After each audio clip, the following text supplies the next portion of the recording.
araw mga ka-stroke, ayan, mga kapatid, ayan. So, isa pong paglilinaw, ito pong ating content na lumalaban sa stroke, ay meron din po ito mga level. Yung pong meron po akong ginagawang content na para sa stroke survivor na talagang may galaw na at meron ng lakas ng kamay.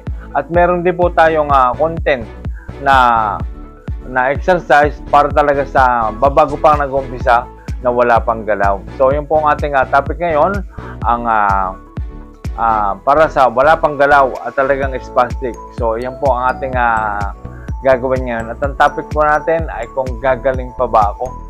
Ayan. So, magandang araw po sa ating lahat at intro po muna tayo. Ako po ay na-stroke din. Ayan. So, binabagi ko po sa inyo ay ang aking mga experience. So, panoorin niyo po ang intro at yan po niyo malalaman ang aking pagka-stroke. So, let's go! Na. Ang mga nyo, maligo ko. Kung mag-open lang sa kanya, disubscribe.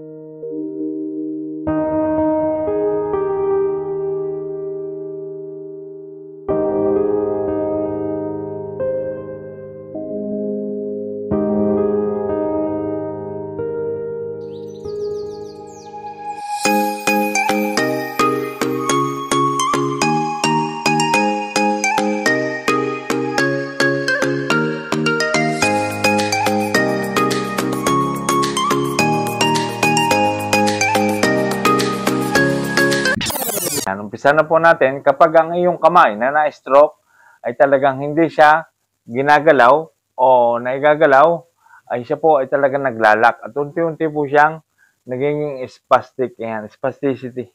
Ganyan. At kalimitan ay umiikot pa siya ng ganyan. Yan, nakaganyan. At pag nasanay po yan, na lagi nakaganyan, ay mahihirapan po talaga tayong ibalik at masakit na para idiretso yan, lumalaban yan. So, paano ba ang solusyon para dyan? So, ipapakita po natin, ayan. Ganito po, una po, pag matigas na, tapos wala pa siyang galaw. Ayan, pilitin po natin na ibuka ang mga daliri sa pamamagitan ng malakas na kamay.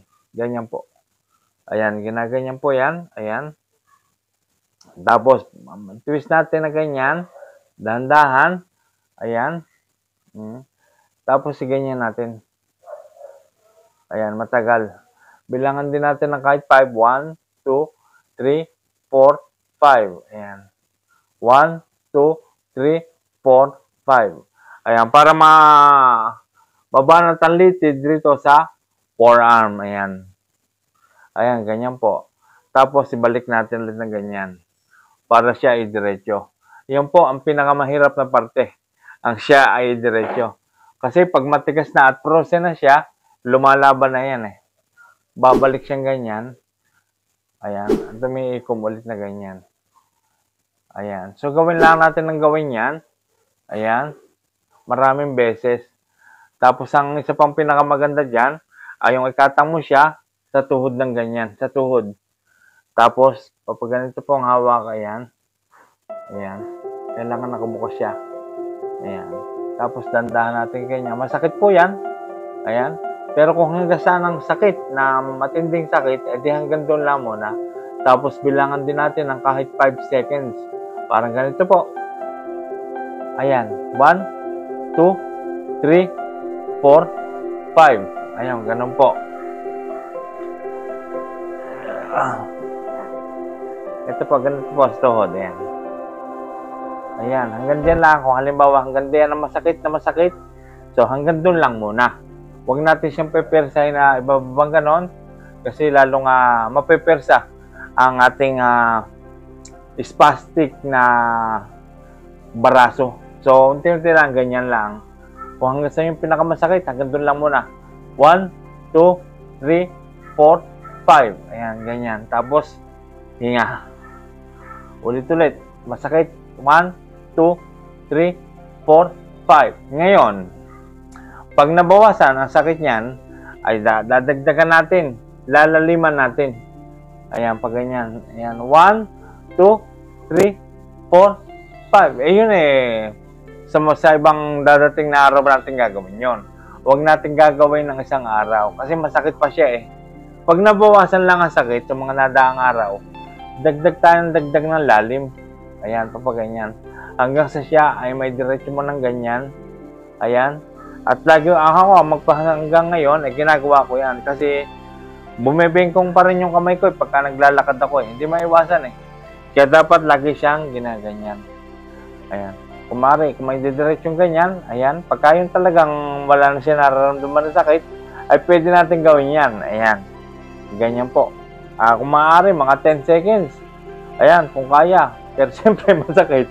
Kaya hanggang 5 lang muna. 1, 2, 3, 4, 5. Hanggang sa siya may diretso mo ng ganyan. Nakadiretso na siyang ganyan. Pero nakakatang siya na ganyan. Kasi hindi mo naman may didiretso yan ng walang kalang eh. Kahit sa lamesa, yung mayroong kang towel na mataas, ipatong mo doon, tapos diretso mo siyang ganyan. Pwede yon. Pero dito sa tuhod, maganda rito sa tuhod. Ayan.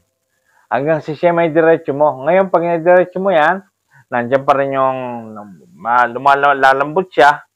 At pag naglalakad ka, siyempre nakaganyan pa rin. Pero yung litid mo ay lumalambot na. Kasi nga, sa palagayan mong ginagawa yan. Kalimitan, pag maglalakad tayo, halimbawa, nabigyan natin ng lambot yan, nakaganyan. Pag nabababa nyo ng ganyan, once na lumakad ka, unti-unti siyang tumataas. Hindi mo napapansin yun eh, di ba? Pagka ganyan, lalakad ka, basta umakbang ka, yan, ganyan. Nataas siya, unti-unti ulit siya nataas na ganyan. Ayan. So, para mapanatili natin siya na nakababa, pwede natin lagyan ng ganito, pabigat. Ayan. Pwede tayo mag-umpisa sa ganito, 1.5. Ayan. So, ikabit natin dito. Ayan. So, napakadali lang po naman yung ikabit. Ayan. Kung hindi nyo pa masyadong maikabit, pwede tayo magpatulong sa sino man na membro ng pamilya. Ayan. Kung wala pa po kayong ganito, may na-order po nito sa akin pong Yellow Basket sa TikTok. Ayan. Maganda rin siya. May pabigat. Ayan. So, habang lumalakad ka, kasi may pabigat siya, bababa siya. Ganyan. Ayan. Kahit yung magaan lang muna. Para lang siya ay may bigat, para siya ay nakababa. Ayan. So, mailagay din natin ito na matagal. Ayan. So, sa umaga, kahit hanggang sa gabi, nakakabit siya. Ayan. O, nababa siya eh. Kasi nga, mabigat. May bigat siya. Ayan. O, pag naglalakad ka. Pero hindi pa siya may sesway kasi wala kang galaw eh. Ayan, nakaganyan. Kahit nakababa siya, kahit pilay ka, di ba? At nakababa siya, mukha ka lang ni Rayuma. No? At least nakababa ang iyong kamay. Ayan. So, ayan, ganun po ang ating mga gawin. Ngayon, kung nagaganan ka na, pwede tayo magdagdag ng mga kagaya nito. Ayan, malalaki na yan. Pwede tayo magdagdag. Basta lagi rin nagle-level up. Para ang kamay ay mapanatiling nakadiretso. Ayan. Pero ito po ay hindi po ganong kadali ang progress. Talagang dadaan ka sa mas masasaktan, mahihirapan, pero kailangan tiisin natin yon. Kung may tiis ganda, may tiis galing. Malaki po ang may tutulong ng weights na ito. So, meron po tayo nito sa aking Yellow Basket sa TikTok. Doon po pwede kayong umorder. Ang mahalaga kasi, habang naglalakad kayo, kung nakakalakad na, ay pwede nyo lagyan ng pabigat. Kahit kung nakakatayo man lang kayo, ay mapapansin nyo ang kamay nyo, unti-unti siyang bababa. Dahil sa meron siyang pabigat. Ayan. Pero pag natalagyan, talagang sobrang bigat agad. Yung unti-unti lang kaganito, siya ay 1.5 kilogram. Ayan. Mahalaga po ang may pabigat para mapanatili natin na nakadiretso ang ating kamay. Especially kung tayo maglalakad. Kasi once na nakakalakad ka na at nahihakbang mo na yung paa, hindi mo mapapansin ang kamay mo ay bumibengkong ulit. So, mahalaga may ganito para masanay siya na laging nakababa. So, ganun po ang gawin nating mga exercise pag nakabengkong. Ayan. Wag na natin kasi pag hindi mo siya talaga na hahawakan ng malakas na kamay, hindi talaga siya matutulungang gumalaw.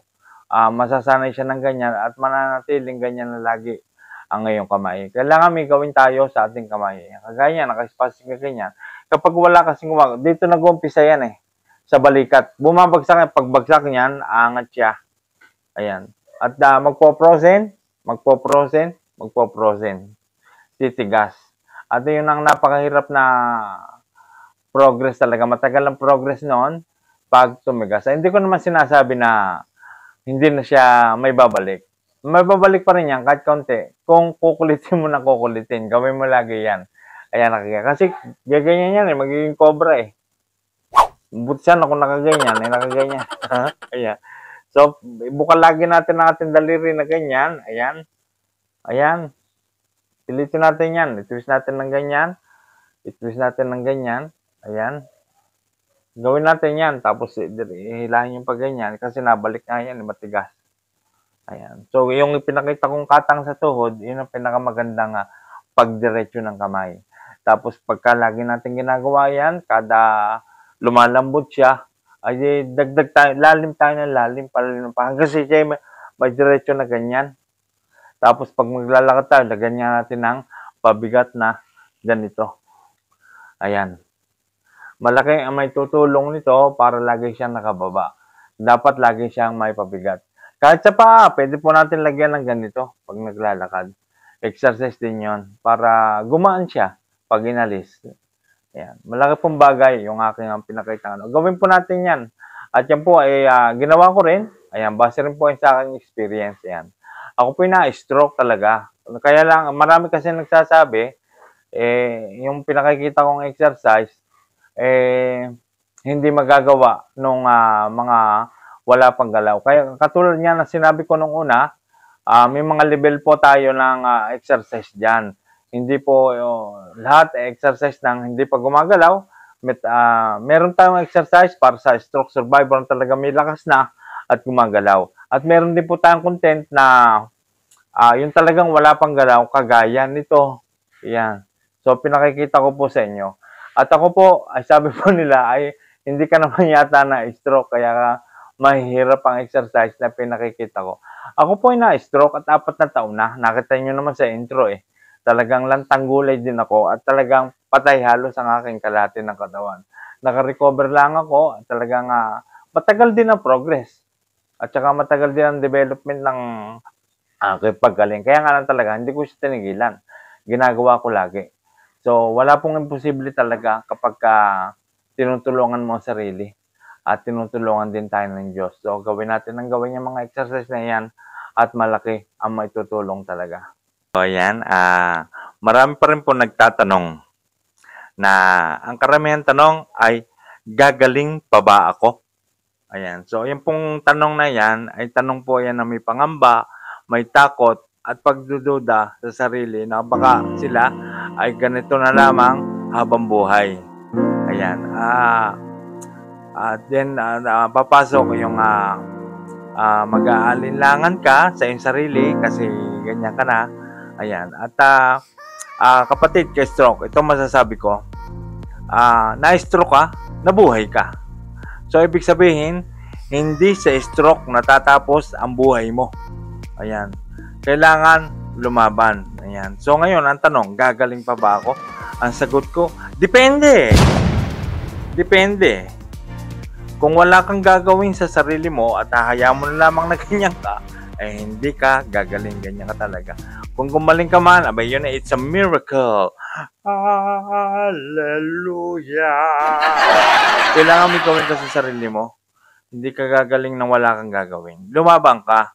Yun ang masasabi ko. Kagaya ng sinabi ko noon, nakadepende sa ating sarili ang ating paggaling. Ayan. Tanging kailangan maniwala ka sa iyong sarili. Tanging ang sarili mo lamang talaga ang number 1 na magpapagaling sa iyo. Ayan, hindi ka mapapagaling na kung sino-sino at mga iniinom na gamot na para gumalaw o inihahaplas para gumalaw. Ay wala po noon. Hindi po totoo yun. Talaga nasa sarili mo, kailangan igalaw mo, tulungan mo maigalaw ang iyong kamay. Ayan. Kung wala kang therapist, ay kahit ikaw, self-therapist, ay gamitin mo ang iyong malakas na kamay. Kasama yung sa pakikipaglaban, kasama yung tapang, kasama ang malakas ang loob, at kasama yang naniniwala ka sa iyong sariling kakayahan. Motivation nga, ika nga. At dapat positibo rin lagi ang iniisip. Kasama yun sa pakikipaglaban. Ayan. So, gagaling ka kung may gagawin ka sa iyong sarili. At marami na po tayong subscriber din na talagang nakabangon at gumaling talaga. Ayan. So, ganun po ang ating gawin. Kapag sumuko ka na minahal mo ang iyong pagkaka-stroke, niyakap mo, ay talagang magiging ganyan ka na lamang habang ikaw ay nabubuhay. Ngayon, kung wala kang gagawin, hindi mo tutulungan na yung sarili, ay talagang mangyayari yung mga hindi dapat mangyari. Kasi binuhay pa nga tayo. Ibig sabihin, pinalalaban pa nga tayo. Ayan, binigyan tayo ng pagsubok. Lahat naman na binibigay sa ating pagsubok, suliranin ng itaas, ay hindi naman tayo bibigyan ng alam niya hindi natin kayang lampasan. Ibig sabihin, malalampasan natin ito, kailangan may gawin ka. Tulungan mo rin ang iyong sarili. At isa pa, ang number 1 diyan ay kailangan matanggap mo kung ano talaga ang nangyari sa iyo. At yung mga nawala sa iyo ay kailangan matanggap mo na yon. Kailangan, you have to move on. Ayan. Tapos saka ka mag-umpisa ng paglaban, pag-exercise ka, kailangan may gawin ka. Ayan. Kailangan tanggalin mo rin ang iyong hiya, takot. Ayan. At yan mag-uumpisa ang iyong pag-recover. At mapapansin mo, napakabilis ng progress. Sapagkat dahil ikaw ay panatag na ang iyong loob na ikaw ay ganyan. Ngayon, i-develop na lang natin yon. Nakalabas na tayo sa ospital nandito na tayo sa bahay, tayo na magde-develop niyan. Kailangan na may gawin tayo, mag-exercise. Magpa-therapy ka, tapos kung gawin mo, kung tinetherapy ka, pag-aralan mo yung mga ginagawa niya. Pagka ilang araw ka na tinetherapy, pag-aralan mo yon. Tapos, ikaw nang gumawa. Ayun. Tapos, magdagdag ka na magdagdag, mag-research ka. Ganon ang ginawa ko sa sarili ko. 3 beses lamang ako na therapy. Tapos ako, nag-self-therapy na ako. Tapos, ayan, ngayon, nakabangon ako. Ayan. Diba? At gusto ko rin itong mangyari sa inyo. Ibinabahagi ko po, lahat ng naranasan ko ay binabahagi ko po sa inyo. Ayan. So, ako po ay nalulungkot din pag kami naririnig ako na na-stroke. Ayan. So, alam ko kasi ang kahinatnan nun at ang pagdadaanan nun sa dibdib. Ayan. So, yung po masasabi ko, dinanas ko yan, lumaban tayo. So, gagaling pa po tayo. Gagaling tayo. May pag-asa pa. Ayan. Laging may pag-asa. Kasi nga, boy, ibig sabihin, makakalaban pa. Ang masama noon, patay ka na. Diba? Binuhay pa. Ibig sabihin may pag-asa. Hindi sa stroke natatapos ang buhay. Kasi nga binuhay ka, lumabang ka. Makaka-recover ka, gagaling. Recovery is still possible. Ayan.